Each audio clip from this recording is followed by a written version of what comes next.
누가복음 9장 23절, 누가복음 9장 23절, 창세기 12장 1절부터 우리 8절까지 전에 읽었던 그 말씀과 계속 연이어서 제가 부르심에 대해서 지금 보고 있습니다. 아브라함의 부르심부터 시작해서 이제 오늘은 아브라함의 부르심을 또 우리가 생각하면서 또 부르심의 그 대가에 대해서 또 생각해 보겠습니다. 누가복음 9장 23절, 9장 23절 우리 함께 봉독하겠습니다. 자, 시작. 또 그분께서 그들 모두에게 이르시되 어떤 사람이 나를 따라오려거든 자기를 부인하고 날마다 자기 십자가를 지고 나를 따를지니라. 기도하겠습니다. 하나님, 오늘도 이 자리에 저희들이 모였을 때에 주님을 생각하고 또 주님께 경배하는 마음으로 또 정말 간절한 마음으로 또 주의 말씀을 듣게 하시고 또 순종하게 하시고 또 주님의 영광을 위하여 살아갈 수 있도록 또 힘과 용기와 또 믿음을 더해 주옵소서. 주님께 이 시간을 맡깁니다. 주님, 저는 아무것도 아닙니다. 주님께서 오늘 특별히 저를 사용하셔서 또한 귀한 말씀을 선포할 수 있도록 또 인도해 주옵소서. 예수님의 귀한 전함을 받들어 기도합나이다. 아멘. 앉으시겠습니다. 자, 우리는 이제 아브라함의 부르심을 통해서 또 부르심의 권한, 부르심의 목적, 부르심의 형태, 부르심의 성격에 대해서 우리가 쭉 지금까지 살펴봤습니다. 오늘은 부르심의 대가에 대해서 생각해 보겠습니다. 우리가 무엇이든지 더 큰 것을 얻고자 한다면 작은 것, 사소한 것, 또 덜 중요한 것을 희생해야 하고 또 큰 것을 얻기 위해서는 또 그게 상응하기 위해서 우리가 대가를 지불해야 한다는 것입니다. 오늘날 우리 사람들은 대부분의 경우 희생과 대가를 지불하지 않고 일확천금을 누린다든지, 그렇죠? 또 뭔가를 얻거나 획득하거나 누리려고 한다는 것입니다. 또한 우리가 하나님을 믿는데도 불구하고 하나님을 믿는 데 있어서도 마찬가지입니다. 기복적인 신앙의 문제도 있지만 사람들이 하나님의 복음을 값싸게 취급하고 있고 또 하나님에 대한 믿음의 생활을 하는 데 있어서 희생을 치르지 않고 대가를 지불하지 않고 하나님께로부터 오는 영광과 복을 누리려고 한다는 사실입니다. 물론 하나님은 복 주시는 분이고 하나님은 우리에게 또 궁극적으로 하나님의 영광으로 우리를 입혀주시고 또 우리를 칭찬하실 것입니다. 그렇죠?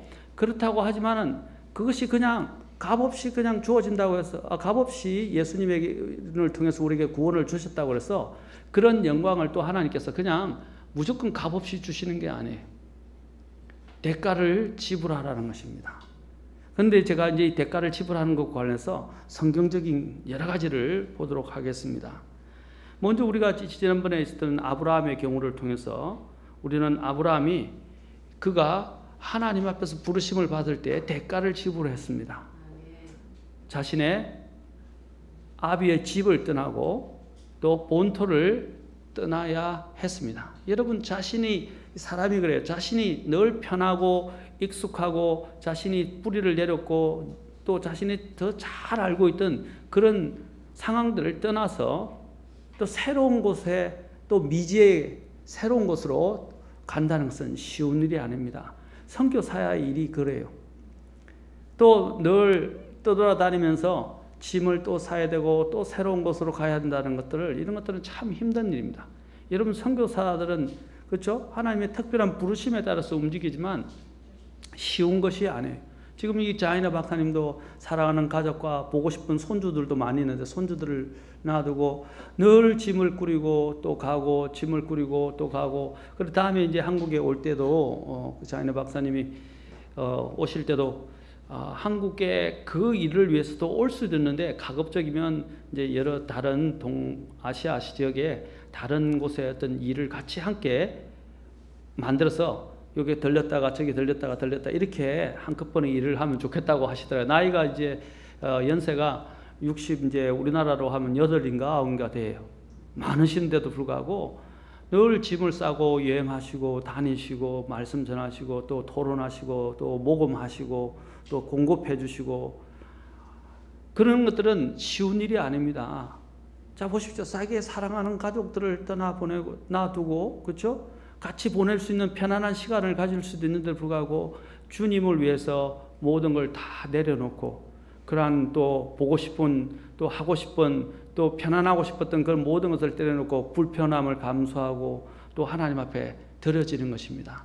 이것이 그 순간에는 그것이 참 고생스러운 일로 보일 수 있고 정말로 지극히 불편한 일로 보일 수 있지만 가치가 있다는 사실입니다. 나중에 말씀을 통해서 보겠습니다. 아브라함도 하나님의 이 부르심에 대해서 어떻게 했습니까? 자신의 이런 모든 익숙해 있던 자신의 근거를 다 버리고 하나님의 그 부르심에 심지어는 갈 바를 알지 못했지만 그가 떠났다는 사실입니다. 우리는 고향을 버려야 하고 주님 앞에 제자가 되기 위해서는 자신의 있던 터를 버려야 됩니다.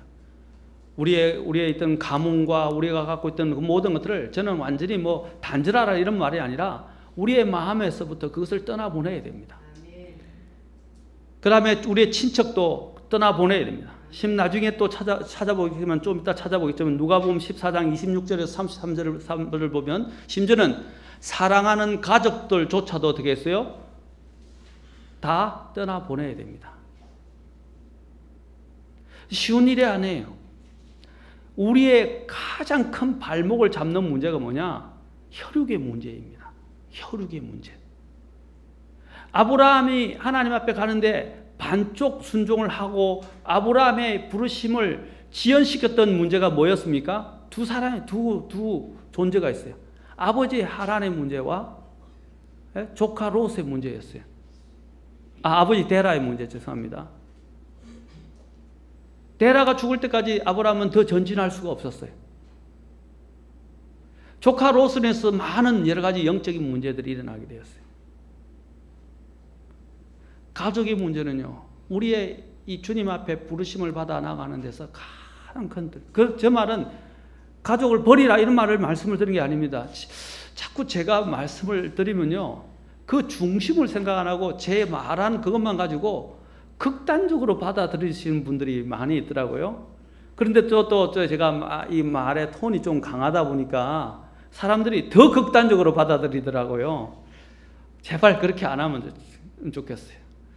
저는 극단을 말씀드린 게 아니라 하나님이 부르신 우리의 그 마음의 자세와 태도와 입장을 이야기하는 것입니다. 때로는 극단은 필요하지만 저는 그런 극단을 말씀드린 게 아닙니다. 우리의 믿음 생활이라는 것은 대가를 치를 만한 가치가 있다는 사실입니다. 가치. 마태복음 10장 36절부터 38절을 자 봅시다.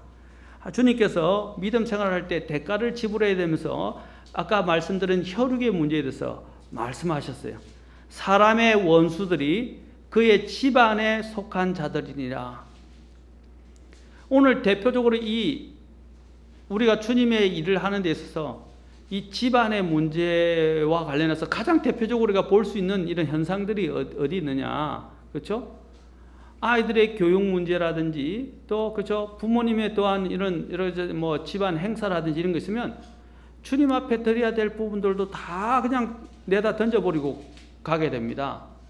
여러분, 우리가 주님 앞에 있는 문제들 던지고 그 사람들을 잘해주면 그 사람들이 구원받을 것 같습니까? 아닙니다. 그 사람을 구원하는 능력과 그 일을 하시는 분은 하나님이세요. 우리가 하나님의 것을 버리고 또 하나님께 드려야 할 것을 다 떼어서 사람에게, 제가 늘 강조하지만 사람에게 그것을 바치고 사람에게 정성을 쏟는다고 해서 그 사람이 구원받거나 변화되는 것이 아니에요. 우리가 해야 할 일은 하나님 앞에 드릴 것들을 하나님 앞에 드리기 시작하면 그 나머지는 하나님이 하시는 문제예요. 그리고 그 사람들 앞에 나는 하나님을 떠나서는 모든 것을 할 수 없다는 믿음을 보여줘야 됩니다. 그러면 그 사람들이요, 이런 사람들은 요구해도 안 되는 사람들이구나 하고 포기를 하기 시작해요. 그런 포기를 하면 뭐냐면 이 사람들 생각 속에 뭐가 들어가냐면 이전에는 나를 위해서 늘 헌신했으니까 하나님 이야기하지도 않아도 그들은 이야기하지 않아도 뭡니까?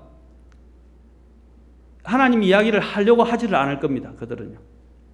그리고 하나님 생각도 하지를 않아요. 근데 여러분들이 믿음을 굳게 지키고 또한 하나님이 믿는다는 것을 나타내 보이기 시작하면 어떻게 해요?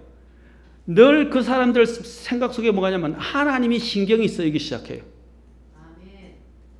그리고 하나님을 생각하지 않았어요. 쟤들은 주일날 하면 못 오는 애들이구나. 쟤들은 이렇게 하면 또 믿음과 관련해서 이렇게 부분에서는 안 되구나. 쟤들이 너무 미쳤다라고 이야기할 수 있겠지만은 오히려 그런 것들에서 그들이 신경을 써서 어떻게 하냐면 바꿀 수 없는 자들이다. 그러면 어떻게 해요? 내가 바꿔야 되겠다. 그래 이전에 우리 여기 잘 알고 있는 우리 최철승 연이가 그 김미경 자매님도 부모님이 바뀌었잖아요. 주일날 행사를 늘 만들다가 이제는 주일날 안 가기 시작하니까 이제는 그렇게 완강하게 하고 혹독하게 다루고 막 크게 대응을 하시던 분들이 이제는 토요일로 모임을 바꾸셨어요. 왜? 안 오니까. 그러니까 자신들이 양보를 하는 거예요. 자, 제가 말씀하는 요지는 우리의 믿음을 지켜야 될 것을 지켜야 된다는 그게 대가를 지불하는 거예요. 근데 대가를 지불하면 참 놀라운 일이 뭐냐면 하나님이 일하시는 걸 보게 된다는 것입니다. 하나님이. 자, 그래서 특히 명절 같은 데도 마찬가지예요. 우리는 명절 되면 얼마나 많은 사람들이 움직입니까? 저는 명절날 부모님들과 보내고 가족을 방문하는 게 나쁘다고 말씀드린 게 아닙니다. 그것은 우리가 참 좋은 우리의 전통이라고 할 수 있어요. 그러나 우리가 기억해야 될 것은 그 전통으로 인해서 하나님을 잊어버리고 하나님 없는 사람처럼 돼가고 세상의 사람의 방식대로 우리가 그 전통을 따르면 안 돼. 제사를 지내는 문제도 마찬가지입니다. 사람을 즐겁게 하기 위해서 우리가 가족과 함께 보내는 건 좋은 일이에요. 그러나 하나님을 희생시키고 우리의 믿음을 희생시키고 우리의 양심을 희생시켜가면서까지 우리가 사람들을 기쁘게 하고 사람들을 만날 수는 없다는 것입니다. 친구들이 술자리 가자 하자 그러면 친구가 안 된다고 해서 내가 술자리를 가면 되겠습니까? 물론 밥 먹을 때는 우리나라 사람들은 밥 먹을 때는 뭐 술도 시켜 먹고 하긴 해서 뭐 밥자리까지 피할 수 없지만 2차, 3차 내가 그들을 기쁘게 하기 위해서 또 그들을 전도해야 된다는 그런 사명감 때문에 우리가 그런 가서는 안 되는 장소까지 가면서 그들을 구원하려 한다면 저는 그것은 오히려 나에게 해가 된다고 믿습니다. 그리고 하나님을 기쁘게 할 수가 없어요. 우리의 믿음 중에서 지킬 것은 지켜가면서 사람을 우리가 최선을 다했어요. 만약에 그 자리가 아니라면 다른 평상시에 우리는 다른 사람에게 더 잘해줘야 돼요. 평상시에 가족들에게 더 잘해주란 말입니다. 제가 우리 아버님께 선친에게 도전했던 게 뭔지 아십니까? 왜 살아생전에는 제사를 제대로 부모를 잘 모시지 않으면서 죽고 난 다음에 떡하니 제사상 차려놓으면 뭐하냐는 거죠. 죽고 난 다음에 잘해주면 뭐하냐고. 죽고 난 다음에 묘비를 크게 쓰고 무덤 자리를 크게 만들어주고 아무리 수천만 수억을 갖다 바친들 그게 무슨 소용이냐. 살아있을 때 잘해라 이 말이죠. 마찬가지 우리가 이렇게 주님 앞에 할 때 지금 평상시에 늘 잘하라고요. 그런데 특별한 명절만 되면 잘하려고 그러고요. 특별한 날만 되면 잘하려고 그러는데 그것은 아니라는 거예요. 명절에 못 가게 되더라도 특별한 날에는 못 가게 되더라도 평상시에 잘하면 문제가 안 돼요. 근데 평상시에 잘 안 한다 이 말이죠. 우리 그리스도인 삶도 그래요. 어떤 특별한 자리에 대해서만 잘하고 평상시는 아무렇게나 살고 주일만 오면 잘하고 믿음이 있는 것처럼 하면서 또 평상시 가면 삶이 달라지는 그런 모습들은 사실 우리에게 부끄러운 모습입니다. 저 자신도 보면 그러기 쉬워요. 교회에 와서는 잘 참석하고 뭐 또 물론 저 교회 참석하는 건 중요한 일입니다. 그러나 교회 잘 참석하고 또 뭐 열심히 교회에서 섬기고 봉사하고 맡고 하지만 집에만 가면 전혀 다른 삶을 산다. 그러면 어떻게 되겠습니까? 하나님은 교회에도 계시고 가정에도 있고 지금 내가 처해 있는 그 직장에도 계시고 사회에도 계세요. 주님은 무슨 일을 하든지 죽게 하듯 하다라고 말씀하셨습니다. 무슨 일을 하든지. 물론 우리가 인간이기 때문에 때로는 여유가 필요하고요. 때로는 지치기도 하고 쉬고 싶을 때도 있어요. 저는 그런 어떤 특별한 시기에 이런 그런 부분까지도 우리가 더 잘 순종하고 끝까지 할 수 있으면 좋은데 뭐 그럴 때도 있어요. 그러나 항상 우리의 중심에는 어느 때든지 간에 우리가 그리스도인으로서의 이 주님이 맡기신 그 본분을 잊어버리면 안 된다는 사실입니다. 마태복음 10장 36절에 사람들의 원수들이 그의 집안에 속한 자들이라 아버지나 어머니를 나보다 더 사랑하는 자는 내게 합당하지 아니하고 아들이나 딸을 나보다 더 사랑하는 자는 내게 합당하지 아니하며 또 자기 십자가를 지고 내 뒤를 따르지 아니하는 자는 내게 합당하지 아니하니라. 다른 데서는 또 미워한다 그랬는데 여기는 뭐라 그랬어요? 더 사랑하는 것이라고 말씀하셨어요. 더 사랑하는 것. 더 사랑하는 것. 자, 제가 제 아내를 너무너무 사랑한다 생각해 봅시다. 누구보다도 사랑합니다. 그러면 다른 사랑하는 것들이 눈에 들어오겠어요? 예? 눈에 안 들어오는데. 맞습니까? 우리가 하나님을 너무 사랑하니까 다른 게 눈에 안 들어오는 거예요. 이게 그거예요. 그렇죠? 더 사랑하면 다른 게 눈에 안 들어요. 우리가 하나님을 사랑하면 다른 게 이게 주님이 요구하시는 거예요. 주님이 미워하라 버리라고 하는데 그 머리라는 주님이 그 당시 셈족 있죠? 셈족들의 이런 문화에서는요, 이런 좀 표현을 좀 가장되다 생각할 만큼의 이런 표현을 써서 완곡하게 자신들이 뭘 강조하는지를 나타내려고 이런 표현을 써요. 우리가 보면 좀 극단적인 표현이다라고 이야기하는데 그런 것을 통해서 사람들의 생각을 상기시키고 사람들 하여금 그 중심에 있는 것들을 강조하기 위해서 극단적인 표현을 써요. 우리 집에서도 그러는데 우리 집에서도 저희 집사람하고 좀 하면 당신은 모든 부분이 이렇게 해요. 그래서 제가 한 번씩 지적합니다. 내가 모든 게 정말 그러냐고. 말을 그런 식으로 하면 안 된다고. 가끔씩 그러지. 매번 그러냐고 제가 이제 이야기합니다. 이제 그게 뭐냐면 사람들이 그래요. 물론 가끔씩 한다는 건 아는데 자신들의 어떤 입장을 그리고 자신의 속상한 마음을 완곡하게 표현하기 위해서 이제 그걸 모두라고 이렇게 과장법을 쓰는 거죠. 저도 잘 알죠. 그와 같아요. 여기서도 마찬가지예요. 셈족들도 우리와 같은 이런 비슷한 문화들이 있어서 이 이스라엘 사람들도 이러한 표현법을 잘 알고 있습니다. 지금 주님이 지금 말씀하신 것은 버리라, 진짜 미워하라 이런 뜻이 아니고요. 하나님의 사랑에 비교해 볼 때에 이것은 미치지 못한다는 것입니다. 그러면서 주님이 말씀하십니다. 10장 38절에 또 자기 십자가를 지고 내 뒤를 따르지 아니하는 자도 내게 합당하지 아니하니라. 자, 아까 우리가 본문을 읽었을 때도 어떤 사람이 나를 따라오든 자기를 부인하고 날마다 자기 십자가를 지고 나를 따르라 라고 말했습니다. 여기서 주님이 말씀하신 자기 십자가를 지고 내 뒤를 따르지 아니한 자는 내게 합당하지 아니하니라. 자, 우리가 이와 관련 대가를 지불하는 제자, 주님이 부르심에 대가를 지불하는 것과 관련해서 가장 좋은 비유가 누가복음에 있어요. 누가복음 14장 26절부터 우리 또 27절도 있고 또 그 비유와 관련한 부분들이 또 누가복음 14장 28절부터 35절에 나옵니다. 자, 먼저 26절, 27절 읽고 그 다음에 28절부터 쭉 계속 한번 봅시다.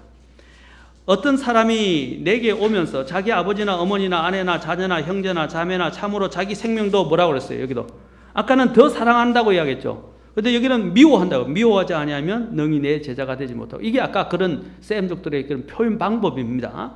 누구든지 자기 십자가를 지고 나를 따라오지 아니하는 자도 능히 내 제자가 되지 못하리라 라고 여기도 말씀했죠. 28절로 가봅시다.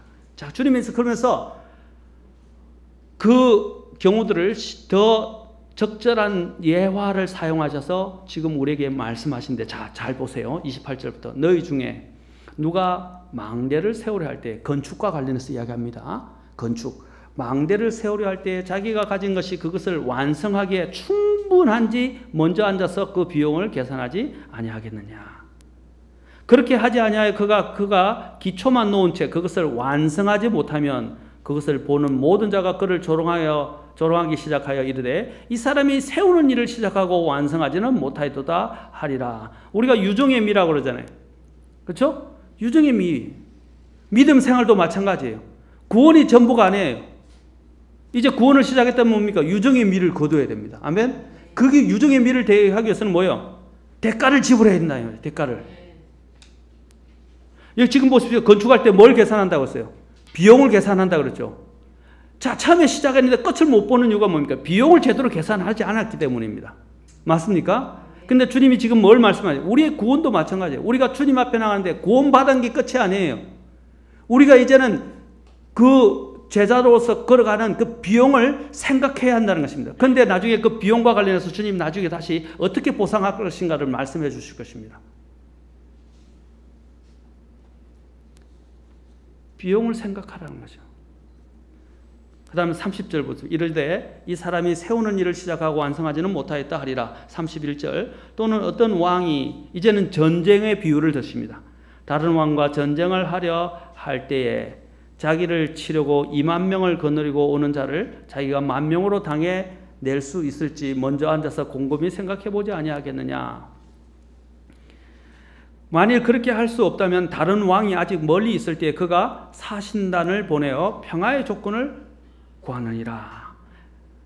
자, 주님이 이제는 뭘 비유한다고요? 전쟁에. 전쟁에서 내가 이길 성산이 없다. 그러면 어떻게 해요? 빨리 사절단을 보내서 사신단을 보내서 평화 조약을 해야 된다. 뭐 이러잖아요. 그래야 내가 멸망하지 않고, 그렇죠? 내 모든 걸 잃어버리지 않을 수 있다는 거죠. 뭡니까? 잘 생각해보라 이 말 주님이. 주님이 왜 이 말씀을 하셨는지 그 자 뒤에 나옵니다. 자, 33절 보세요. 33절부터 35절까지. 이와 같이 너희 중에 누구든지 자기의 모든 소유를 버리지 아니한 자는 능히 내 제자가 돼. 왜 이 비유가 나오면서 갑자기 제자에 대한 문제가 나올까요? 그런데 34절 35절부터 또 소금은 좋은 것이라되 만일 소금이 제 맛을 잃으면 무엇으로 그것의 맛을 내리요. 그것이 땅에도 거름더미에도 적합하지 아니하므로 사람들이 그것을 내버리느니라. 덜을 귀 있는 자는 들을지어다 하시니라. 또 갑자기 소금의 이야기가 나와요. 이게 대체 무슨 연관관계가 있습니까? 한번 생각해 보세요. 지금 망대를 세우고 건축 비용을 생각하는 것과 전쟁에서 성산의 문제를 승리할 것인가 패배할 것, 승패의 문제를 이야기하시면서 또 안 되면 화친을 맺으라고 말씀하시는 것. 그것이 이 제자가 되는 것.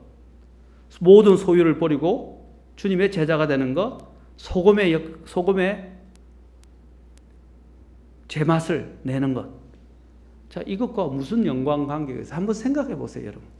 왜 갑자기 주님이 이런 말씀을 이 제자와 관련해서 설명을 하고 계실까요?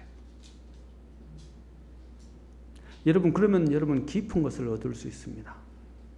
주님 앞에서. 우리가 뭐냐면, 비용을 생각하라 말은 뭐냐면요, 가치를 생각하라는 거예요, 가치.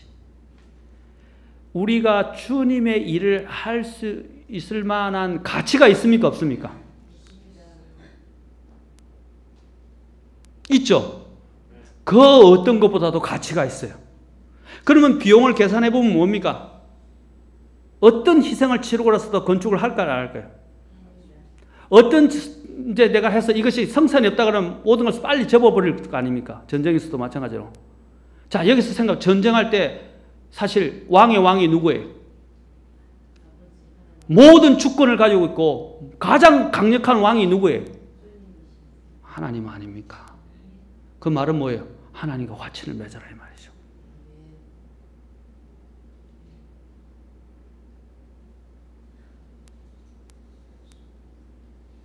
또 구원도 마찬가지예요. 구원이 시작인데 구원을 시작해놓고 이제는 허지부지한 신앙생활을 사는 사람들이 있어요. 구원받는 게 다 끝이에요? 아니라는 것입니다.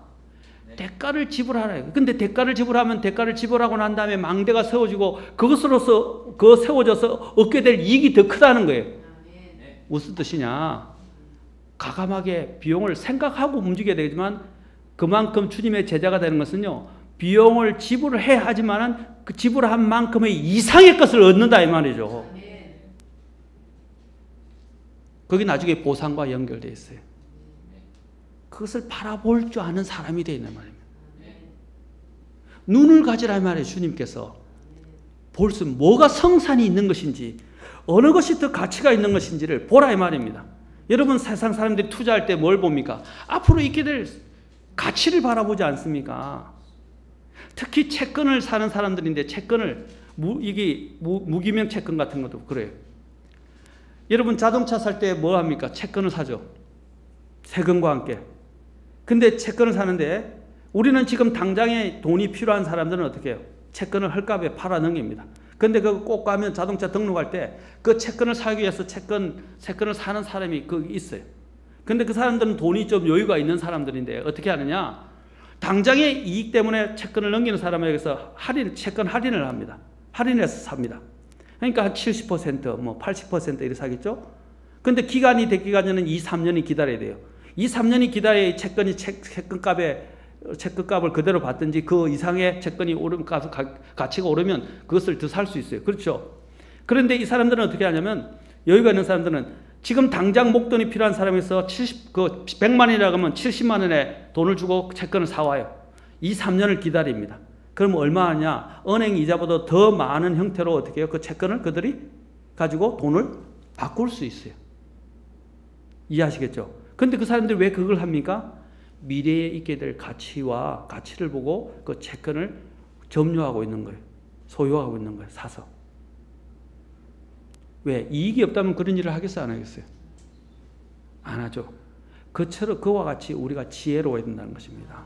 우리가 주식을 투자하는 이유가 뭐예요? 또 주식이나 여러 가지 투자를 할 때 앞으로 오게 될 이익이 어떤 것인가 보고 투자하나요? 물론 그것 때문에 뭐 패하고 잃어버린 사람도 있죠. 우리가 보는 이후에 오게 될 이익을 보고 생각하는 것처럼 마찬가지입니다. 하나님도 지금 왜 이 말씀을 하십니까? 지금 주님의 제자가 되는 데는 대가를 지불해야 하지만, 그러나 그것은 지불할 만한 가치가 있다는 것을 주님이 지금 말씀하시는 거예요. 근데 많은 사람들이요, 아까 얘기했죠.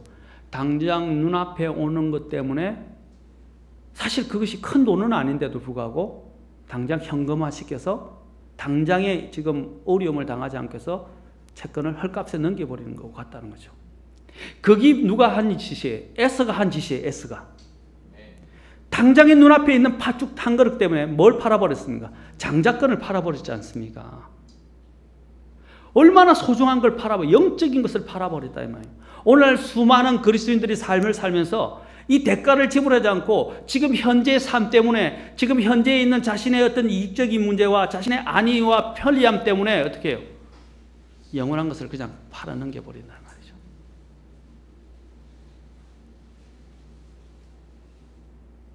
그것을 팔지 아니한 대표적인 구약의 인물이 있어요. 그건 다음에 제가 꼭 설교할 겁니다. 영적 유산과 관련해서. 우리가 팔지 말아야 할 것들은 팔지 말아야 돼요. 왜? 가치가 있기 때문에. 우리가 갑오라고 이야기하잖아요. 갑오를 갖고 있을 때 그 갑오를 간직하고 있으면 어떻게 해요? 나중에는 엄청난 돈으로 환산할 수 없는 가치를 얻을 수 있어요. 시간이 더 갈수록. 그렇죠? 맞습니까? 그런데 지금 내가 당장 하고 싶은 것이 있어. 그것도 배가 고파서가 아니라 하고 싶은 욕구들 때문에 그 갑오를 어떻게 해요? 헐값에 그냥 팔아 넘겨버리는 거예요. 우리는 그런 사람들을 보고 뭐라 합니까? 어리석은 사람이에요. 자신의 쾌락과 만족과 당장의 어떤 이런 즐거움을 위해서 갑오의 가치를 알아보지 못하고 그것을 헐값에 팔아넘기는 사람들. 얼마나 마음 아파요. 그렇지 않습니까? 마찬가지로 하나님의 것은요, 값으로 환산할 수가 없어요. 당장에 지금 이익을 보고 생각할 수 없는 일들이에요. 그 일을 위해서는요, 대가를 지불해도 손해를 보는 게 아니에요. 저는 인간적인 계산 방법을 말씀드리고자 하는 게 아니에요. 지금 주님이 말씀하신 거예요, 사실은요. 주님의 제자가 되는 데는 대가가 필요해요, 정말로. 우리가 볼 때는 참 아프고 고통스럽고 핍박도 당하고 반대도 받고 또 재산을 잃어버릴 수도 있고 손해를 볼 수도 있고 또 많은 역경을 부딪혀야 될 수도 있어요. 그러나 그럴 만한 가치가 있다. 그걸 잃어버리더라도 그것을 나중에 보상해 주시는 분이 누구예요? 하나님이 보상해 주신다.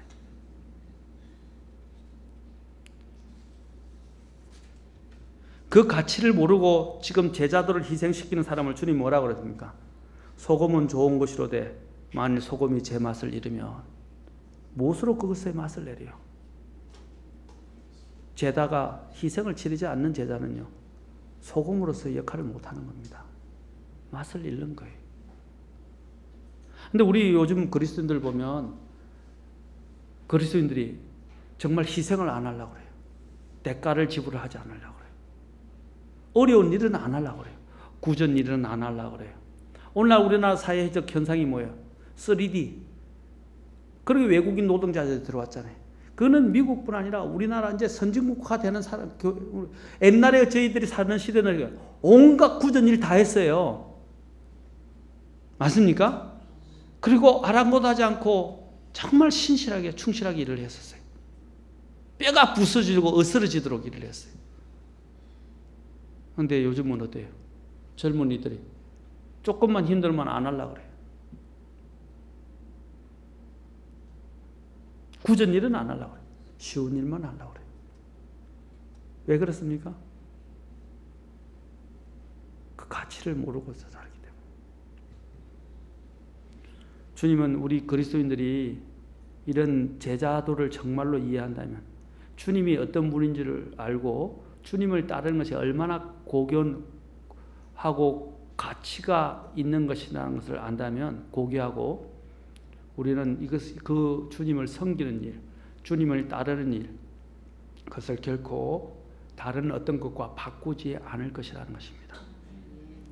이것은 현재 대 미래입니다. 현재를 살 것인가 미래를 살 것인가. 순간 대 영혼입니다. 순간을 살 것인가 영혼을 살 것인가. 사람 대 하나님입니다. 사람을 기쁘게 할 것인가 하나님을 기쁘게 할 것인가. 육신 대 영입니다. 육신을 기쁘게 할 것인가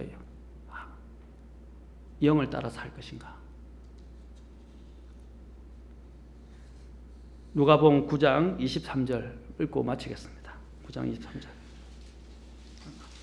아까 읽었던 본문입니다. 다시.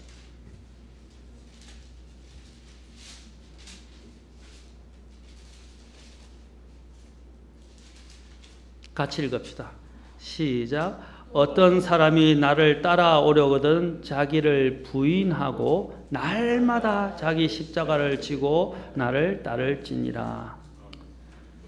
여러분, 제가 오늘 드린 이 말은 여러분들을 곤욕스럽게 하고 여러분들을 힘들게 하고 여러분들을 더 불편하게 하기 위해서가 아니라 하나님이 요구하시는 것들을 한번 이 부분들을 비용을 한번 잘 계산해 보라 이 말입니다. 그리고 대가를 치를 만한 정말 가치 이상의 것이라면 마땅히 대가를 지불하시라도, 지금 내가 당장 손해를 본다 할지라도 그 대가를 위해서 기꺼이 희생하시기 바랍니다. 그리고 주님을 따르시고 주님을 섬길 수 있길 바랍니다. 그것이 제자의, 다음 시간에는 제자의 대가로 인해서 오게 되는 보상에 대해서 우리가 더 다시 마지막 한 시간 더 살펴보도록 하겠습니다. 기도하겠습니다.